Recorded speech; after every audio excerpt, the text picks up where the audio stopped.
Hi, and welcome to today's Daily Chronicle. Today is September 13th, 2024.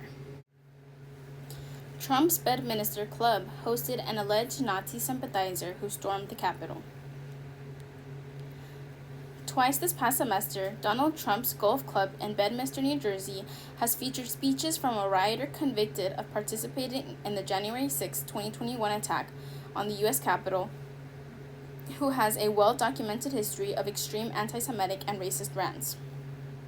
One of those events, a fundraiser for a controversial nonprofit group that supports Capitol riot defendants, was personally endorsed by Trump himself in a video message that was played for the room. "All the people there, you're amazing patriots," Trump said in the video. "Have a great time at Bedminster."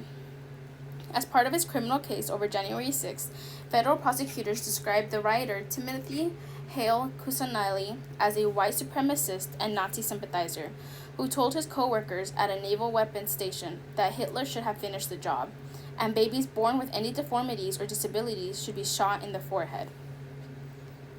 Court filings featured multiple pictures of Hale Kusanelli at work with the Hitler mustache. A lengthy online video he posted in 2020 attacked that he called a Hasidic Jewish invasion of New Jersey and compared Orthodox Jews to a plague of locusts.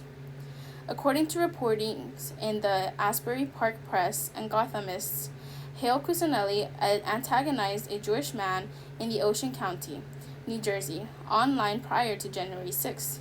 Both news organizations reported that Hale Kusanelli published the man's address on social media and indicated that he would go to his house on the Sabbath, though no charges were filed.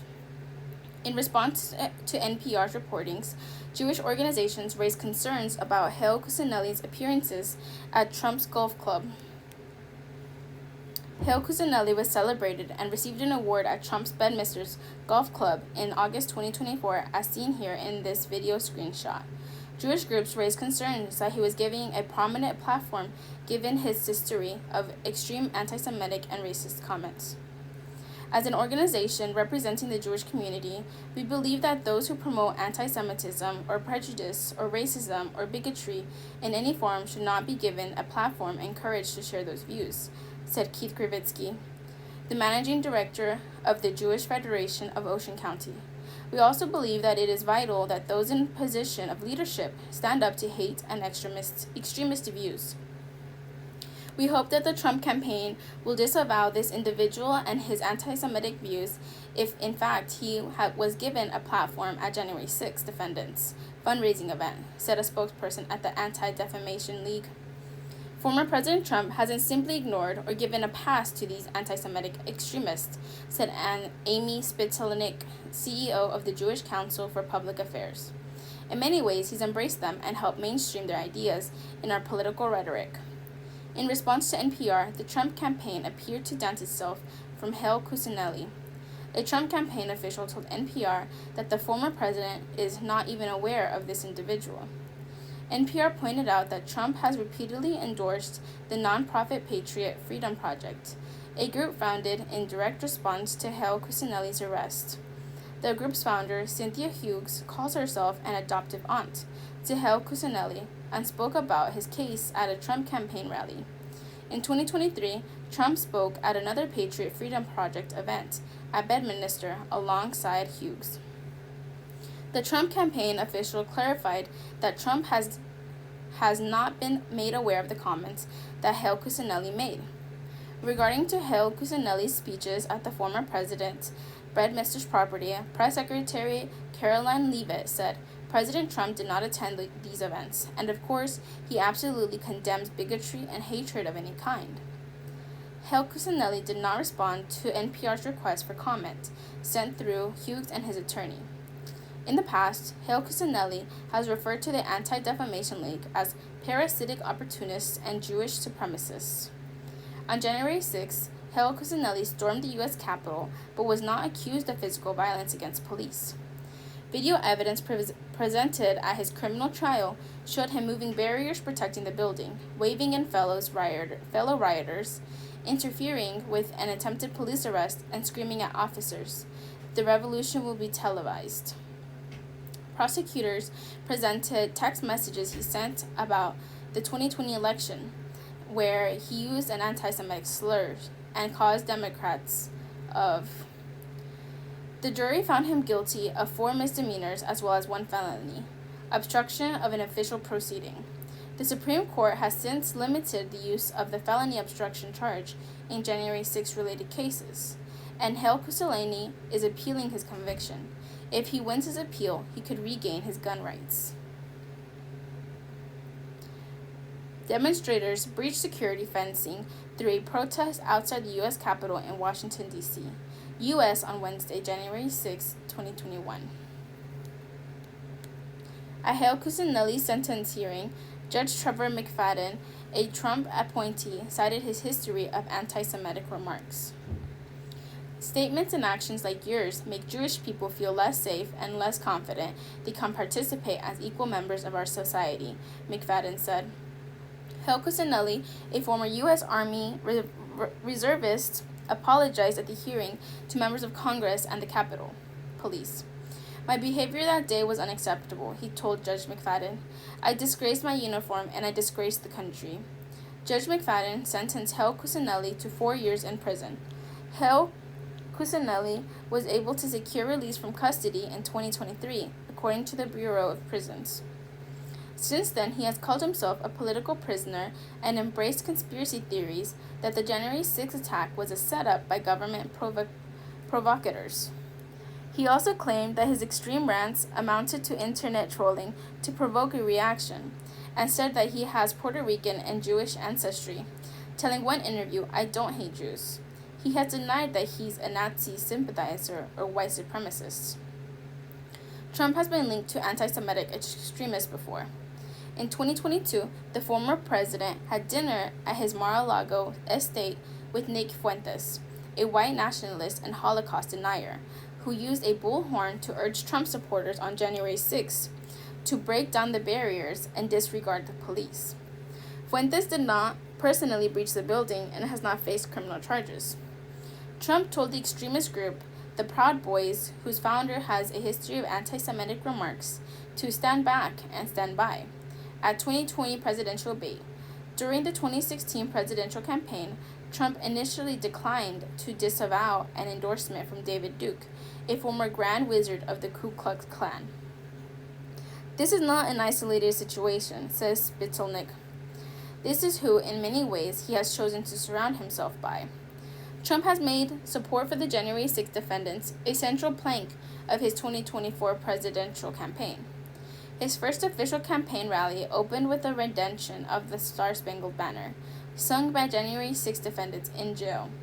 He has referred to the defendants as patriots and hostages, and promised to issue pardons to convicted rioters, including those who assaulted police officers. Approximately 140 officers were injured in the attack on the Capitol. Former President Donald Trump standing while a song, Justice for All, is played during a campaign rally at Waco Regional Airport, March 25, 2023 in Waco, Texas. The song features a choir of men imprisoned for their role in the January 6, 2021 insurrection at the U.S. Capitol singing the national anthem and a recording of Trump reciting the Pledge of Allegiance. The 2 events at Trump's Bedminster property featuring Hale Kusanelli both took place over the summer. In June, Hale Kusanelli spoke at a Patriot Freedom Project fundraiser. In August, Hale Kusanelli received an award for promoting God, family, and country. Conservative activist Ed Martin, a leader of the 2024 Republican National Convention's Platform Committee, praised Hale Kusanelli as an extraordinary man and an extraordinary leader. Among the other award recipients were former New York Mayor Rudy Giuliani, Trump advisor Boris Epshteyn, and several other figures closely tied to the former president. In an email to NPR, Martin did not address Hale Kusanelli's past anti-Semitic remarks. NPR, the government-funded propaganda outlet that has lied at every turn about what happened on January 6, is at it again, he wrote. As he received his award from Martin at Bedminster, Hale Kusanelli attacked the Biden administration. We'll never make America great again, unless we acknowledge the true depth and scope of this tyrannical and despotic regime, he said, and the extent to which they will go to destroy this country and everything that we hold dear. The following day, Trump held an event at Bedminster dedicated to fighting anti-Semitism, where he said, "We believe that this vicious outbreak of militant anti-Semitism, it's very militant, but must be no quarter, no safe harbor, no place in a civilized society." Hale Cusinelli has hailed Trump as a God Emperor, posted photos from near the front of a Trump rally, and showed off a MAGA hat that was apparently signed by the former president. After his second appearance at Trump's club, he posted on social media, "Great time at Trump Bedminster, yet again." A bag of Cheetos created a huge impact on a national park ecosystem. This undated photo, provided by Carlsbad Caverns National Park, shows a bag of Cheetos that was dropped off a trail by a visitor in the big room at the national park near Carlsbad, New Mexico. Albuquerque, New Mexico. A bag of Cheetos gets dropped and left on the floor. Seems inconsensual, right? Hardly.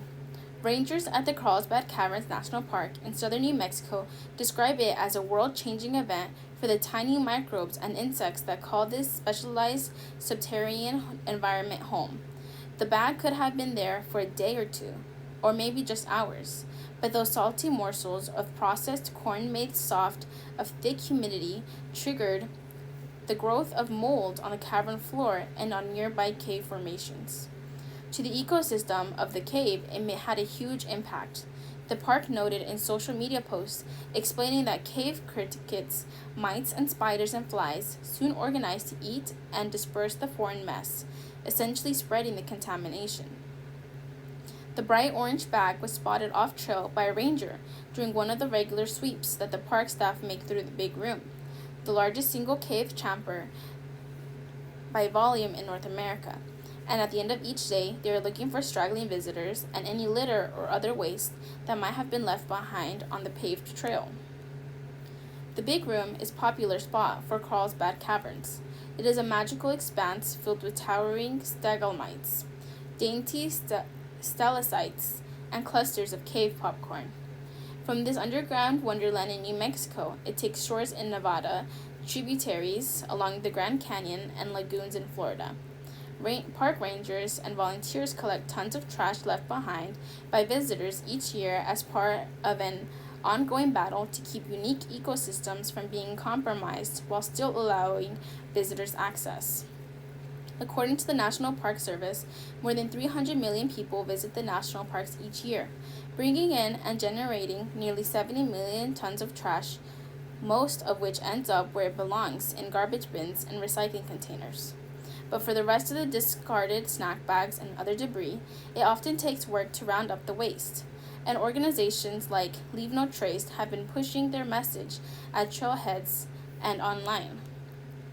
At Carlsbad Caverns, volunteers combed the caverns collecting lint. One 5-day effort netted as much as 50 pounds. Rangers also have sweep packs and spill kits for more delicate and sometimes nasty work that can include cleaning up human waste along the trail.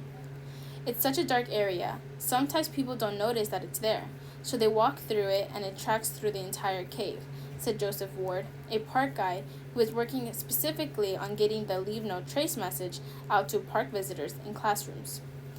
The rangers' kits can include gloves, trash bags, water, bleach mixtures for decontamination, vacuums, and even bamboo brushes and tweezers for those hard-to-reach spots. As for the spilled Cheetos, Ward told the Associated Press that could have been avoided because the park doesn't allow food beyond the confines of the historic underground lunchroom. After the bag was discovered in July, cave specialists at the park settled on the best way to clean it up. Most of the mess was scooped up and a toothbrush was used to remove rings of mold and fungi that had spread to a nearby cave formations. It was a 20-minute job. Some jobs can take hours and involve several park employees, Ward said.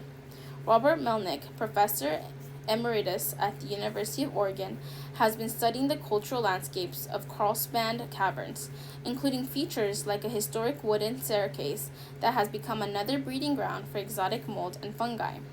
He and his team submitted a report to the park this week that details those resources and makes recommendations for how the park can manage them into the future. the balancing act for park managers at Carlsbad and elsewhere, Melnick said, is meeting the dual mandate for preserving and protecting landscapes while also making them accessible. I don't know how you would monitor it, except to constantly remind people that the underground, the caves, are a very, very sensitive natural environment, he said. Please to treat the caverns with respect are plastered on signs throughout the park. Rangers give orientations to visitors before they go underground, and reminders of the do's and don'ts are printed on the back of each ticket stub. But sometimes there's a disconnect between awareness and personal responsibility, said J.D. Tanner, Director of the Education and Training at Leave No Trace. Many people may be aware of the need to keep it pristine, but Tanner said the message doesn't always translate into action, or there is a lack of understanding the small actions, even leaving a piece of trash, can be irreversible damage in a fragile ecosystem. If someone doesn't feel a personal stake in the preservation of these environments, they might not take the rules seriously, Tanner said. Deanna Northup, a microbiologist who has spent years studying cave environments around the world, once crawled up the main corridor of Carlsbad Caverns to log everything that humans left behind. So this is just one of being of very many, she said of the Cheetos. As many as 2,000 people cruise through the caverns on any given day during the busy season. With them come hair and skin fragments, and those fragments can have their own microbes on board. So it can be really, really bad, or it can just be us and the stuff we're shedding. Northup said the human contamination within cave environments. But here's the other side of the coin. The way you can protect caves is for people to be able to see them and experience them. The biggest thing, she said, is you have to get people to value and want to preserve the caves and let them know what they can do to have that happen. How California County got PFAS out of its drinking water. John Brudahl left Production Superintendent Todd Galvin, Chief Water Systems Operator, and Mark Toy, General Manager, run the PFAS treatment plant at the Yorba Linda Water District in Orange County, California. Yorba Linda is a small, sunny city southeast of Los Angeles. It is perhaps best known for being the birthplace of President Richard Nixon. But in the past few years, Yorba Linda has picked up another distinction. It's home to the nation's largest per- and polyfluoroalkyl PFAS water treatment plant of its kind, according to the city. This December will be 3 years we've been running, and we're the largest PFAS treatment plant using resin, says J. Wayne Miller, former board president at the Yorba Linda Water District, for whom the plant is named. Across the country, the Environmental Protection Agency estimates there are thousands of water systems serving around 100 million people that have harmful levels of PFAS in their drinking water. Under the EPA rule finalized in April, affected water districts will have to take action to clean their water supplies. In Orange County, California, the Yorba Linda treatment plant and others around it provide examples of how it can be done. The Yorba Linda PFAS treatment plant took over a long, narrow strip of the water district's parking lot, not quite the length of a football field. A series of giant tanks sit atop a concrete platform.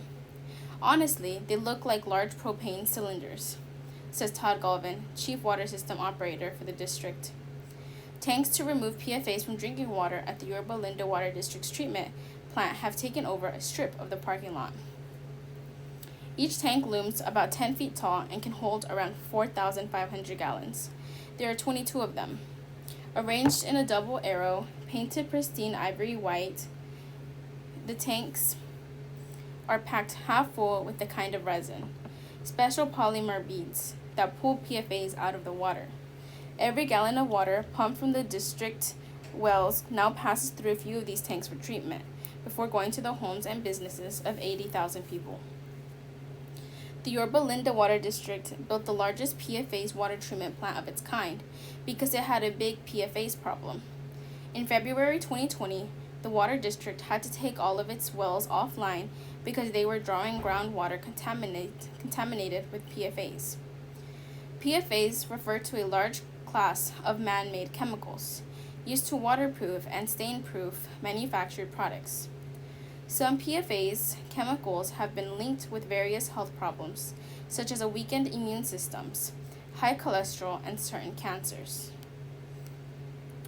In Yorba Linda, all 10 of the district's groundwater wells exceeded California's recommended PFAS levels, which took effect in 2020.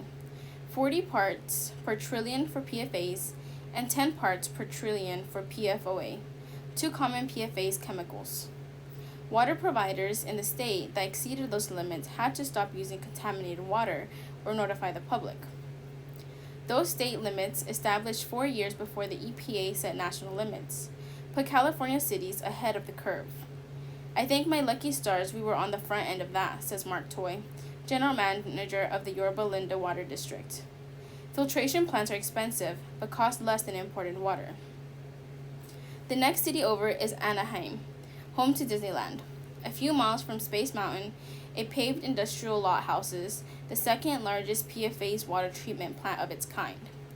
This would be a little larger than a basketball court, says Mike Leister, spokesman for the city, estimating the footprint of the 20 filtration tanks at this site. Lister says there was a brief time when Anaheim had the largest PFAS treatment plant. Kudos to Yorba Linda, he says. We're glad to see somebody else beat it because that means somebody else is addressing the issue. Anaheim is a larger city, and the public water utility there can provide water for upwards of 500,000 people a day. Back in 2020, when California's PFAS rules came into effect, Anaheim took 14 of its 19 wells offline for excess PFAS. If high levels of PFAS are found in drinking water, a water provider can switch to a source without the chemicals in it or filter them out. At first, both Anaheim and Yorba Linda swapped mostly to water imported from Northern California and the Colorado River that met the state standards. But water from those sources can cost twice as much as local groundwater.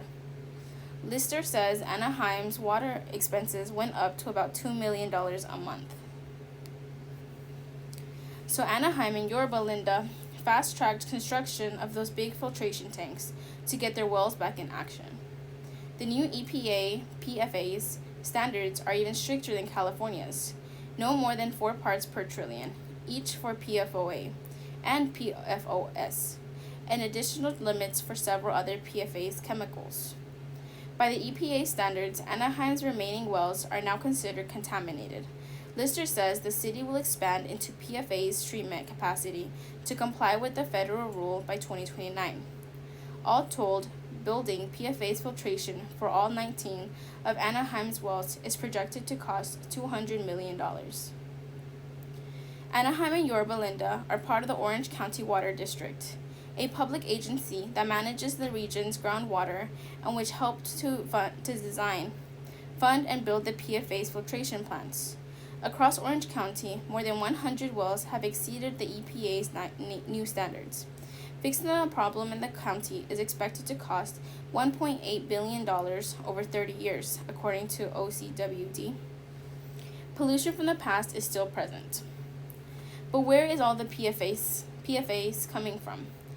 In Orange County, one of the primary culprits appears to be the Santa Ana River.